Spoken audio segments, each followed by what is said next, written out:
A really cool shirt that I got. Hey! Nice shirt you got on there. Copycat. I had it first. She did. By like one whole day. What it was is I saw a picture of her wearing it and I was like, I gotta get one. I need one of them. Went online and ordered it that night. Yep. What is up, all you Slashaholics? Welcome to Slash Sisters. I am Slash Sister Hallie. She did it! Yeah! And I am Slash Sister Jen. And we want to welcome you back to your favorite channel for horror movie reviews by true horror movie fans. Before we get into it, Jenny? Yes? Where the hell's goddamn corkscrew? I don't know! Here you go. Ooh, That's a good sound. that was also very...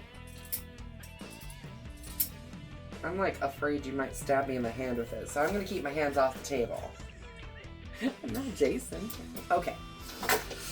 Well, folks, if you can't tell, today is, Friday the 13th. It's Friday the 13th! You know it. You knew it when you woke up this morning, and you knew you needed to come and tune into us. Right.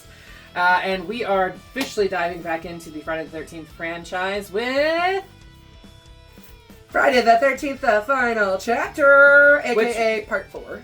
Yeah, it's part 4 now, but when it was initially made, it was Yeah. meant to be the final chapter. It was. And in my own personal opinion, not to spoil my bloody machete or anything, but we have finally hit the part of the franchise where things really start getting good. This is also a lot of fans' favorite film because Tom White, who plays Jason in this, in their opinion, is the quintessential Jason. For sure. But we also get another... I personally have a different favorite Jason, but that's beside the point. Oh, same. But we do get somebody else that comes back to this franchise who I think has not been in the franchise since 1. Yeah, no, he was gone from the franchise since 1. Right. Because when they proposed to him that suddenly Jason is now a full-grown adult, he was like, Yeah, so he went off and did the burning. Yeah, exactly. Yeah, he was like, I don't like that. But Tom Savini is back in the franchise, and I read this morning that about the reason why he agreed to come back was because he wanted to be the one to age Jason up. And to finally kill him off, because they told Tom, this is it. This is the final chapter. You made him. You get to kill him. Yeah, so... We all know that didn't happen, but, that's what they told him. And we get the introduction of a character that is in this and 2 more films after this one, even though he's played by different actors in every fucking film. True. The character of Tommy Jarvis, who's basically a young Tom Savini. Yeah. I mean, there's no question about it. Young Tom Savini, right. For sure. So, a word of warning from beyond the grave that must be understood. Throats get slit in this neck of the woods. Oh, see, I was going to do a Wednesday the 13th reference. Well, you go ahead. Right ahead. Till death do us party right here on Crystal Lake. Yeah! So why don't we go back to Crystal Lake, y'all? Thank God it's Friday! After the events of the previous film, because we do get a tiny little recap, because how could we start a Friday the 13th movie without a little recap? I heard, Joseph Zito. Yeah, Joseph Zito. He absolutely hated having to put that in. I know. I mean, yeah, there's really no reason for a recap, but after a small little recap, the police clean up the grounds, and Jason Voorhees' body, who is believed to be dead, is taken to the morgue.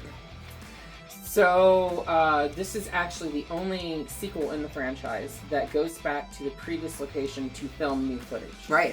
Right, yeah. So that's interesting to know. This time he got 7 kids and 3 bikers. This time they got him. Jason spontaneously revives and escapes from the cold storage at the hospital. Actually, there's a scene where one of the guy that received Jason into the morgue is trying to get with one of the nurses or whatever. Right.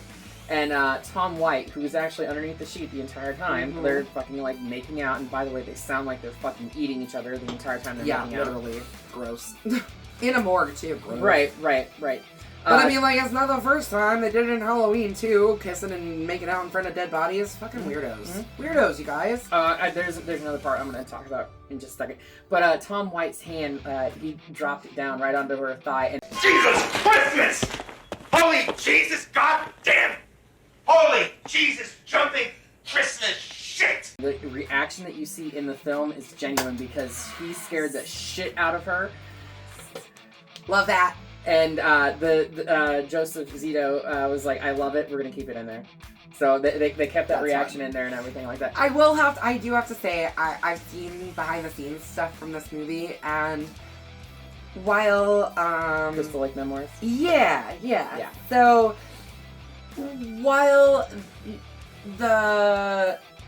it wasn't necessarily like the safest set as far as like nudity and things like that go. No. It was very much an open set with young people getting completely nude and there not being any real precautions for that. However, it does seem like they had a lot of fun filming this movie. They did have a lot of fun, but some of the actors were put in various dangerous situations because it was shot on such a low budget. Yep. They didn't have proper stunt coordination. Which, and everything like that. I guess it was the 80s, you know? I mean, they didn't have the protections that we have now in 2024. Right. This was 84 when this came out, so we're talking literally 40 years ago. Mm-hmm. Yep. But one of the scenes, one of the guys in the shower, he's getting banged against the shower. And he got hurt. He got hurt pretty bad. So Tom White advocated for him to have a crash pad in there. And then there's another girl that was constantly in the water. Yeah. And she Joseph suffered Zito from hypothermia. Right. Joseph Zito refused to let her out of the fucking water until Tom White threatened to walk. Yeah. He threatened to quit the entire project. Basically, he was like, I'm leaving. You get this girl out of the water. They were filming in December. They started filming in October. The first day of filming was actually October 31st, 1983. Okay. So, they're filming in November and December in water. Mm-hmm. Outside. And this girl is naked. Mm-hmm. Naked. Yeah, so she ended up catching hypothermia. Mm-hmm. It was bad. It was bad. Anyway, Jason revives, escapes the cold storage, and kills both the guy and the girl. Axel Burns and Nurse Robbie Morgan.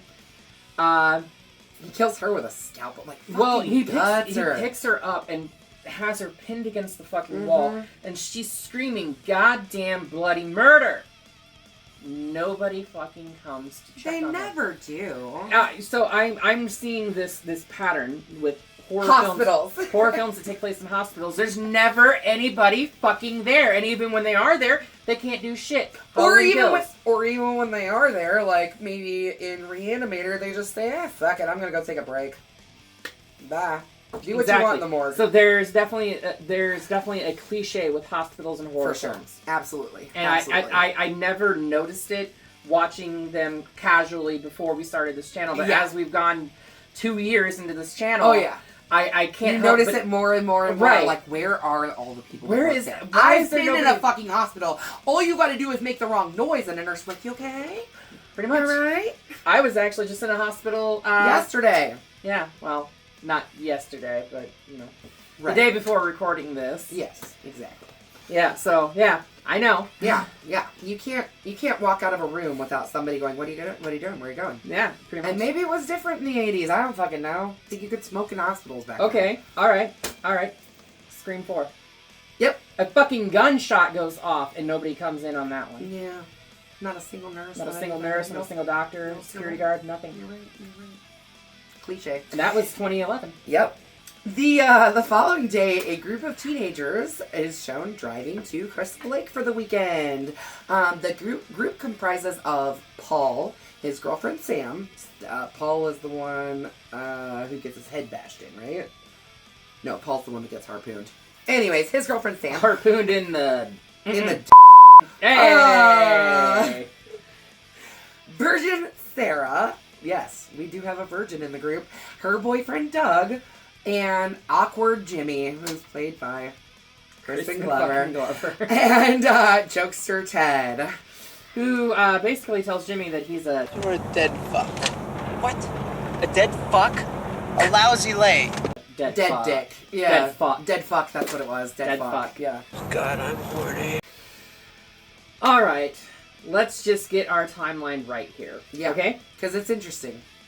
So part 1 takes place on Friday the 13th. Right. Correct. 1979. That's the part with... 79. Right.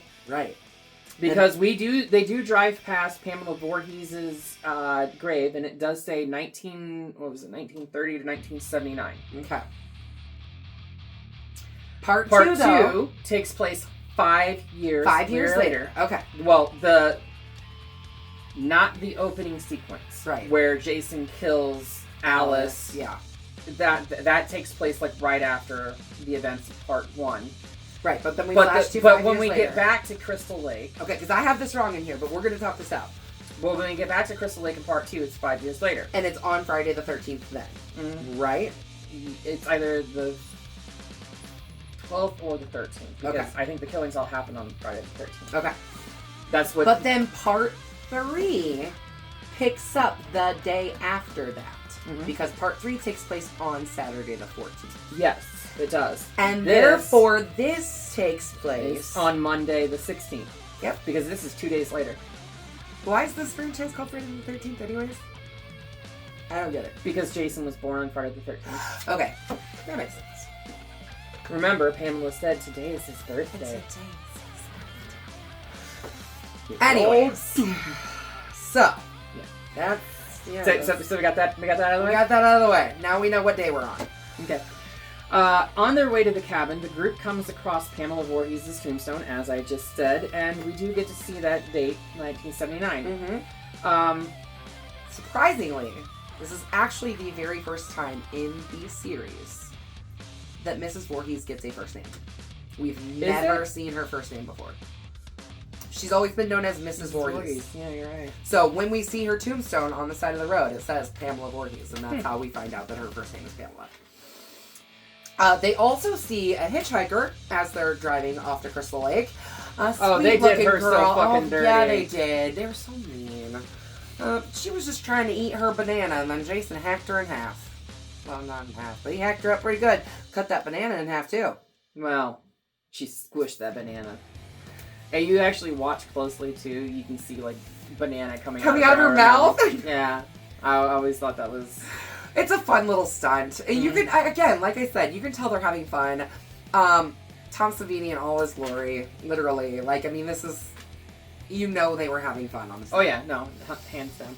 The super horny teens arrive and meet neighbors Trish Jarvis, her 12-year-old brother Tommy, played by Corey Feldman, who is on the channel for his 3rd time.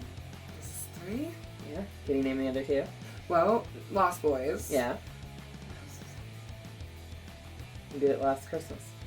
Oh, Gremlins. I forgot that he was in Gremlins. Yep. Shit. Actually, Gremlins and this came out the same fucking year. Yeah. So this is one of his earliest roles.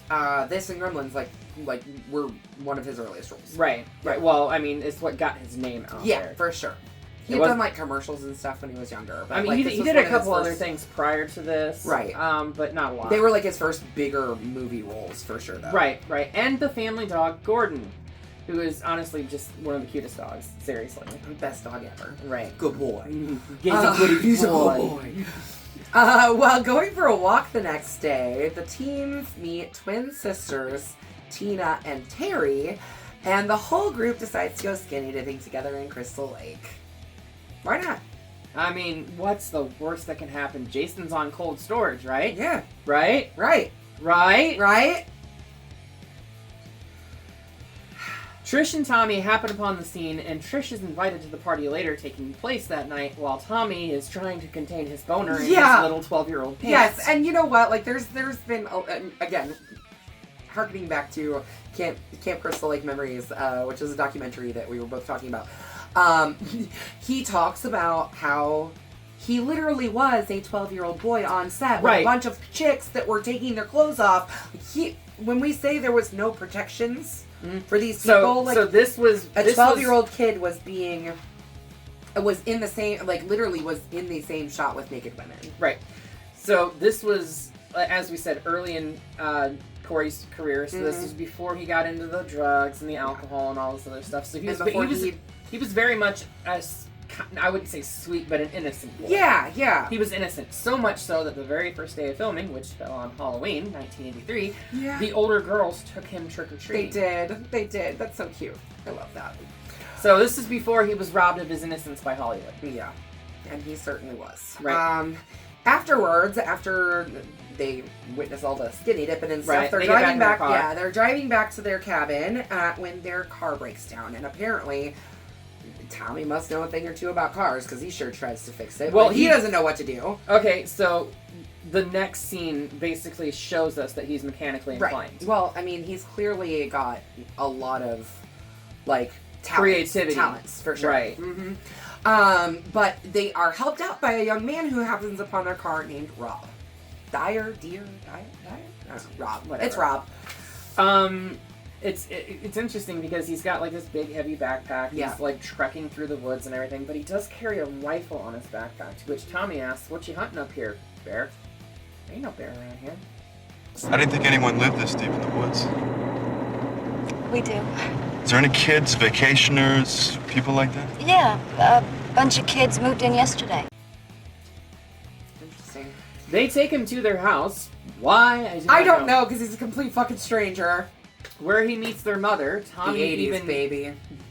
Right. Even in the 80s, that wouldn't have flown. Not my house. Was my house, no. Shoot, if my sister or I brought home some random stranger, no fucking way. My parents would lose their damn mind. Right. Get him the fuck out. Tommy even takes him upstairs to his room to show him his monster masks that he's made. And Which, first off, there ain't no way in hell that 12-year-old made those masks. Tom Savini made those masks. Oh, yeah. But it's fucking rad. Oh, yeah. It's so Right. fucking rad. I'm like, I want to be him.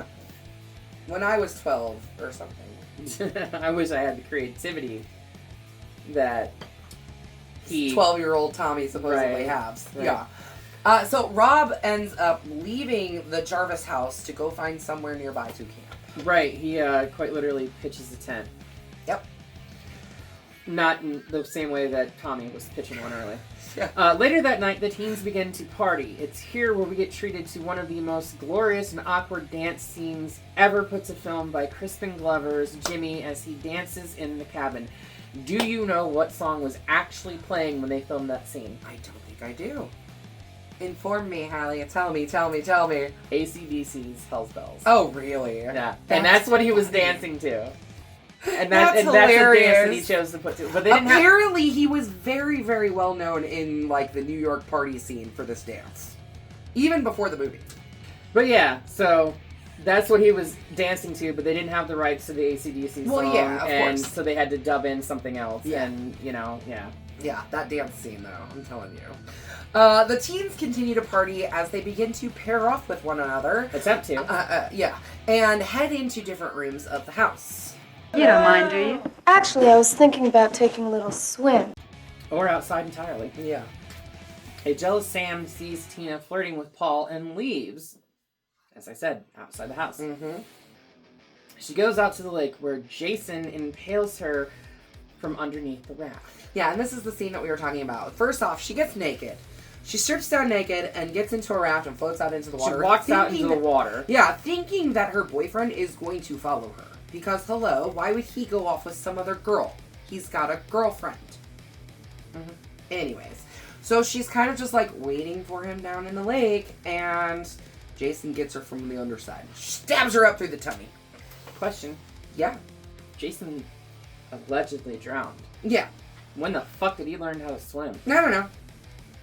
Nothing makes sense in this franchise, really, if we're you really think too hard about it, and none of it makes sense. Right, but at least the timeline's not fucked up. Yeah, true. Anyway. Yeah, so when Paul does eventually go out to look for his girlfriend... Which, by the way, he does swim out to the raft. Yeah. And he barely, and I mean fucking barely, looks at her before he's swimming back to shore, freaked the fuck out, because he assessed in the half a fucking second that she was Does he dead. bring her body back with him? No. Don't you think you'd do that if that was your significant other? I know I would. If my significant other was dead in a raft in the middle of the water, I wouldn't be leaving him out there in the middle of the water. There's that too. personally. I find it fucking hilarious that he, Yeah, he's like, oh, fuck! yeah, like, This is literally, like, half a second and he's out of there. But then, you know, Jason comes along and harpoons him right in the groin. Right? Oh, my favorite muscle. My favorite muscle! Hilarious. Oh, I tell ya. Terry tries to leave the party early, And at but... this point, it's like raining, right? Oh, it is Yeah, fucking it's like pouring. Because you can't have a Friday the 13th film without it fucking No, pouring. you got to. You Can't. got to. But Jason, It's the rules, you know. I would really like to see these damn rules. Randy's got them written down somewhere. Not my Randy. Oh, I was gonna say... Randy Meeks. Okay. Anyway, as she attempts to get on her bicycle in the fucking pouring rain, how far she thought she was gonna get in the mud, I Yeah, have I don't no know. idea. You can't really ride a bike in the mud very easily. No, but because they're out in the fucking woods, so it's not a paved road. No, there's no sidewalks and shit. Again, logic out the window. This movie makes no sense, but Jason nothing stabs her does. with a spear and pins her to the fucking house. Yeah. Yeah. And nobody fucking heard it. Yeah, no. But at this point, Mrs. Jarvis returns home and discovers that the power is out. And But only in their house. Yeah, only in their house. And she starts searching for Gordon, their dog, and then she's just killed off screen because somehow Jason transported from the party house Which is across the road. to the Jarvis house. It was He does a across lot the of road. transporting in this movie, okay? He You does guys? a lot of transporting in general. He can He teleport. does. He does. Trish and Tommy soon arrive and realize their mother is missing. Trish goes to search for her and finds Rob's campsite. And I wouldn't say cowers inside the tent, but sits inside the tent freaked out. Yeah, for sure, for sure. It's at this point that it is revealed by Rob. Is Well, it really? Rob slashes the tent, thinking that Jason is inside the Right. tent. Right. And he finds that it's What the hell are you doing here? What are you trying to do? Kill me? Trish. And and scares the shit out of her, and then it's Yeah, then he reveals that Sandra, his sister, was a victim of Jason. 5 years prior. 5 years prior. So she was a victim in the first film? Okay. First film.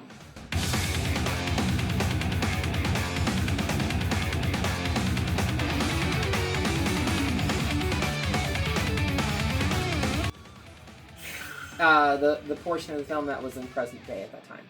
Nothing makes sense and time doesn't exist. Timey-wimey stuff! Anyways. Rob then explains to her that Jason is still alive, but she professes she professes in vehemently. I will get there. I will. Words are hard. Hey, I was in the hospital yesterday. I know, so, I you know. I'm sorry. But she professes vehemently that he is dead and in the morgue, to which Rob replies, his body is missing. Mm-hmm. Somebody stole the body. No. But yeah, so... Yeah, so at this point, she becomes worried about Tommy's safety because she's like, fuck, my 12-year-old brother is somewhere At home, alone. Can't find mom. We don't know where she's at. So Trish and Rob return to the house. Mm-hmm. Meanwhile, back with the teens, Jimmy and Tina have sex in one of the upstairs bedroom. Was I a dead fuck? Yep. Guess he wasn't that much of a dead fuck. I guess not, because Ted was the one who was left all alone after trying to rapey kiss somebody. So interesting side note about the actor that played Ted. He's seen literally... Excuse me, I just burped, you guys. Don't mind me. Go on, Hallie. Oh, does it stink? No. Fucking with you. Fucking with you. No, but what does stink was the fact that Ted, the actor playing Ted, Yeah. when his death scene happens, he's supposed to be high. Right. So he took it upon himself to literally smoke weed and tried to film that fucking scene. Yeah, but high. he was too high and he freaked the fuck out, didn't he? Yeah. He had to sober up so they could film the scene properly. Hilarious. I love Like it. he tried method acting, and see, this is why I have a problem with method acting. You can't fucking do it. Can't do it. Can't be done. So Jimmy goes downstairs to get a bottle of wine to celebrate, you know, Hey, Ted, where the hell's the corkscrew? having sex. And Jason finds him in the kitchen and pins that hand down with the corkscrew and then strikes him in the face with a fucking meat cleaver. And how they filmed this was really cool. They actually took Shot it in reverse. They shot it in reverse. Yeah, they did a lot of that actually. Filmed a lot of things just in reverse. In the early days, that's what not even in the early days, but in Halloween Kills, they did the same thing too. When Michael killed the guy playing the dressed as the doctor during Halloween, they filmed it in reverse. Yeah. I mean, trick of the camera, right? That's what you have to do to get these things to look right, you know. Anyway. Selena looks out a window upstairs to find that her sister's bike is still there. Jason then bursts through a window and throws her to her death, crashing onto a car. I do not fucking care. From the kitchen to the outside window, you guys. How you got there? I don't know. I do not care how heavy that little girl was. She She not smashed have the fuck out of that car. She from would just not have one blown out story. those fucking windows from the second story building. Exactly. If I don't she'd even fallen think from Jason- much farther, yeah, probably. Like if she'd fallen out of a high rise or something, Maybe. for sure. But I don't even think Jason with his bulk could have busted out those windows on that fucking But car. it's a cool looking effect. I'll give it that. I mean, it's cool. Not plausible, No. but cool. Again, nothing makes sense. I kind of love how little sense Jason's whole presence actually makes in this entire film because he basically transports everywhere. This I think honestly is the start of a supernatural aspect to absolutely. him. At least in hindsight, you look back upon. Yeah, I don't think it was what supposed happens, to be. It probably was just terrible editing. Or terrible editing or terrible writing. Yeah, one of the two. yeah. Because I mean, it's not necessarily terrible acting because you act with what you're given. Yeah, So- exactly. But yeah, I think this might have been like the start of so maybe actually he did die. You know, And came back. And in 3 and came back, and now Okay. he possesses some type of supernatural element to him. Okay. And that's why he keeps coming back, with the exception of what happens at the end of this film. Right. So as I said earlier, Ted, while stoned, watches some softcore porn on a film projector. Literally. Silent! Yeah. Silent What film! a fucking creep. Dude's a weirdo. And he gets too close to the projector screen and is stabbed in the back of the head with a kitchen knife from the other side. Yeah. Through the screen. It's kind of cool. Yeah. Fun effect. That's kind of cool. Jason then goes upstairs where Doug and Sarah have just finished making love and are getting in the shower. The actress that played Sarah refused to get nude. Yeah. So they had to bring in a body double for that scene. And if you watch closely, you can see the cuts between it. Yeah. It's interesting. Yeah. Which good for her. I mean, stand up for what you want. Fucking have morals. Yep. You know, not everybody can be a Linnea Quigley. But Linnea Linnea Quigley at the time in the 80s was the go-to She was just woman. like, what? You want me to get down? You guys almost got to see my bra, but I knew what I was doing. But yeah, Linnea Quigley loved taking her clothes off. Should I leave it off? I don't know. Does it really matter at this Doesn't point? really matter at this point, does it? We're about done. Yeah. I mean, We're good close here. Right.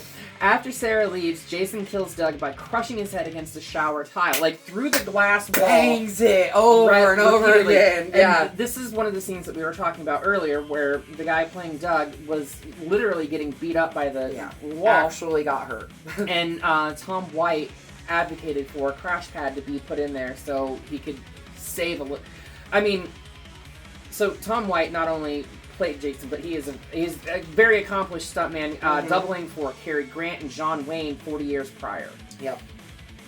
He's been around the block. He was at the old time. Yeah, at the time. I mean, for he was the what he was doing. at He the was time, the oldest Jason to play Jason. Right at the time, he was 58, the oldest actor to play Jason on film. Yep.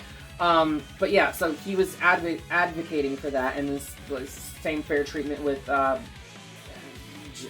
Judy Aronson, the girl that was in the lake or whatever.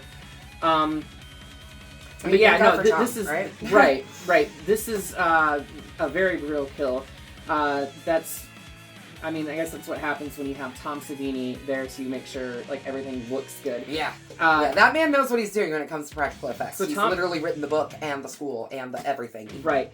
So he's the man. Tom White and Tom Savini didn't get along at first. Yeah, I heard that. It wasn't until that Tom White found out that Tom Savini has a background in stunts that they actually became very close friends during this production. Yeah. But I thought that was interesting. Yeah. So when Sarah finds Doug's body, she screams, but when trying to escape, Jason puts a fucking axe straight through her chest. Oops. That's what happens when you have sex in the movies. She lost her virginity, so she lost her life. Rules. Trish, Rob, and Gordon go next door to investigate and discover the teens' bodies. Gordon runs off. Good boy. He Save jumps through a yourself fucking. from- He jumps through a window to get out of that fucking house. Yeah, honestly. Which, good for him. I mean, I guess it's not like in Halloween where literally if there's a dog in the movie, Jason or Michael's gonna eat it. Or kill it at bare minimum. Kill it at bare minimum. At least the good boy got away in this one. Well, we're led to believe he got away. Yes. But anyways, Jason ends up finding Rob in the basement and kills him as Trish is running home, like in the basement of the party house. Yeah. Right. But she takes Rob's machete with her when she goes. So when she runs back to her house. I read that the scene where Rob is being killed, you can literally hear him say, "I'm dying! He's killing me! You're He's killing me!" And he says it over and over again, too. There's a reason for that, though. Why? In 1965, there was a murder that happened in New York City where 27 witnesses witnessed the entire murder take place. The person was constantly saying, "He's killing me! He's killing me! I'm dying! He's killing me!" Nobody fucking intervened. Interesting. So it was a nod to that? It was a nod to a real-life incident that happened almost 20 years prior. Interesting. That's crazy. So yeah. So Trish and Tommy barricaded themselves in the house. I don't know how well of a job they can barricade themselves in the house when Rob broke into the house earlier. Yeah. But Jason breaks in through a window, of course, and just crashes through because that's what we do in Friday the 13th movies. So Tom White and Corey Feldman absolutely hated one another. Yeah. And Tom White knew... Tom respected Corey. He said he respected on many him occasions as that he was a fantastic actor, especially for his age. But he disliked the fact that he was basically a brat on set. Yeah. Okay, so... I mean, he was 12. So, to get payback on Corey, he crashed through the window, but there was like... They didn't tell Corey it was going to happen. No, he knew it was going to happen, right? But there was like about 3 beats that Tom paused. Okay. And so Corey... it was enough. Corey thought that, oh my god, this stunt's gone wrong, we gotta redo it or something like that, and as soon as, like, the recognition on Corey's face happened, that's when he grabbed Corey up, and the screams that we hear from Corey Feldman genuine, I'm sure. Genuine. Yeah. Genuine fucking terror, because he thinks he's gonna die by this man's hands. That's hilarious. But anyway, Jason ends up chasing him to Tommy's room. Yeah. Trish lures Jason out of the house and escapes, but then returns back to the home and is devastated to find that Tommy did not leave. She tried to get him to leave, tried to make him run, but he did not run away. She senses Jason behind her and tries to fight him off with the machete, but is overpowered. I mean, let's face it, Jason at this point is going to overpower pretty much anyone. Yeah. Meanwhile, though, Tommy takes it upon himself to... he was going through the news articles that Rob had. Right. About the previous Jason killings and everything like that. And it's funny because the hand-drawn, like, artist rendition is based off of Alice's account of the vision that she had in one. Right. So Tommy uses that to make himself look like teenage Jason. So he shaves a majority of his hair off, or at least cuts it off, which is funny because they didn't actually let him cut it. They did not let him cut it because it was like way too close to Sweeps Week or something. And something like that. In a TV show or something that was coming up. He's actually in a bald cap. But he shaves off the majority of his hair and tries to make himself look like a young Jason. Right. And Tommy is able to distract him long enough for Trish to hit him in the head with the machete. And this kill, I love it. I don't care. Remember me, Jason? Jason, don't you remember? I love it. Like, the way that, like, so she, like, hits him in the... First off, she hits him in the head, and really it just, like, takes... It knocks off his mask. Yeah. And then we were treated to the absolute grotesque face that is Jason, adult version Jason from Tom Savini. Yes. Thank you, Tom. Thank you, Tom, because it is straight up grotesque. As Trish is standing there, completely horrified by Jason's face, Tommy takes the machete and strikes him in the side of the skull, causing him to collapse to the floor, and the machete, like, buries itself into his head as he's falling. The machete is, like, half in his head. Yeah.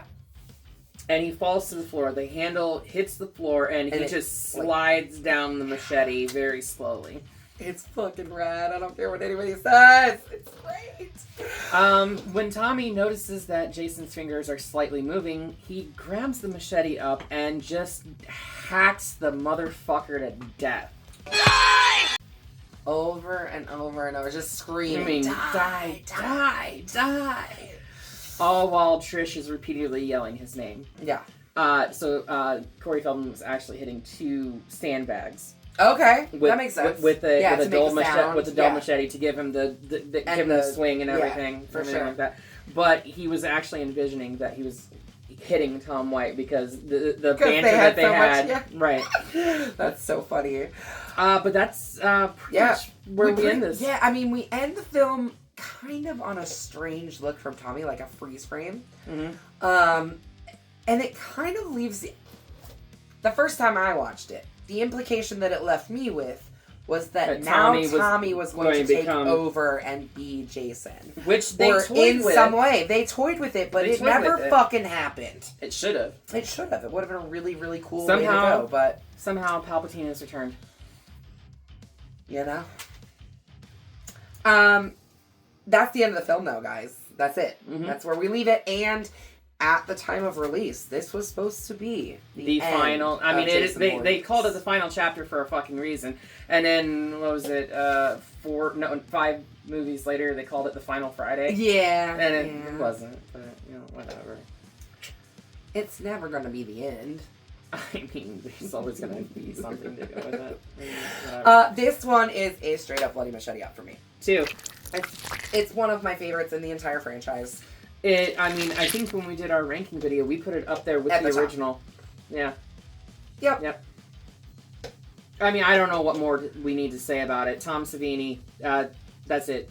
Case closed. Yep, pretty much. I mean, in actuality, yeah. Yeah. I mean, the thing is that, like, sure, there's, like, stupid things, like timelines that don't really line up, like how the fuck did he get from the kitchen to the outside window in such a short minute of time? But supernatural powers, because after this, everything's supernatural. Well, so, I mean, we go from to a sense, he's zombie after this. Well, yeah, we go from this to a copycat killer to then he's resurrected from the grave. Yeah, and then, but there's, like, that weird, like, spirit thing. We'll get into that another time. But it's a bloody machete up for me. 2. Straight up to the sky. And of course, we're going to send this straight back to Crystal Lake. Get out of here. Guess what, guys? She does this again. I think I know. Did it again. I think I know what the next Have you ever seen it before, though? I know that the next 2 films that we have coming up, I have not seen either of them. I've seen one, but the very last film that we have planned out for this year, I have not seen yet. Okay. But I can tell you this, it's probably going to scare me more than anything because the last one that we're doing. Yeah. And I'll tell you when we do it why we'll it's talk about it scare next week. But until then, Christmas we're going to do something that I don't think a lot of people have seen. I know I have that a lot of people haven't seen it because it's not very well known. But so I actually... Alexandra Aja was a producer on this film. Yeah. And actually, we're not going to show you yet. You just wait a second. Mm-hmm. Wait a second. Hold your horses. I think... I was actually like, I was watching some video the other day, YouTube video talking about horror movies. Go figure. Me watching YouTube videos about horror movies? No way. But they were talking about P2. Mm-hmm. That's right. P2. And the reason that this video, when they were talking about it, the reason that they think that this movie did not do so well is because people thought it was a sequel. I could see that because with the name P2, I mean, it does say Yep. P2, a new level of terror. Yep. So Exactly. I could see where people would think that would be a sequel. Yeah. So, I mean, there was some other reasoning that they gave in there too. You know, it not being like not any real big names, but I mean, you don't really Wes need big Bentley. names of horror. Yeah, Yeah, he's a bigger name. at the time, especially at the time of release, Right, For sure, Right. I mean, I Um, think at the time he was just coming fresh off of Ghost Rider Spirit of Vengeance, Yeah. so he was riding high off that. Yeah. Although he was also heavily addicted to substances at the time, so he was using films to pay for his addiction. Right. So Yeah, let us invite you back next week when we talk about P2. This is going to be interesting. I'm excited to see it. until then, make sure you slash that subscribe button And stab the like button. and ring-a-ling that grave bell so you don't get lost in the mix and can stay up to date on everything that we are doing on this platform. Yes, sir. Until then, we will see you all In the afterlife.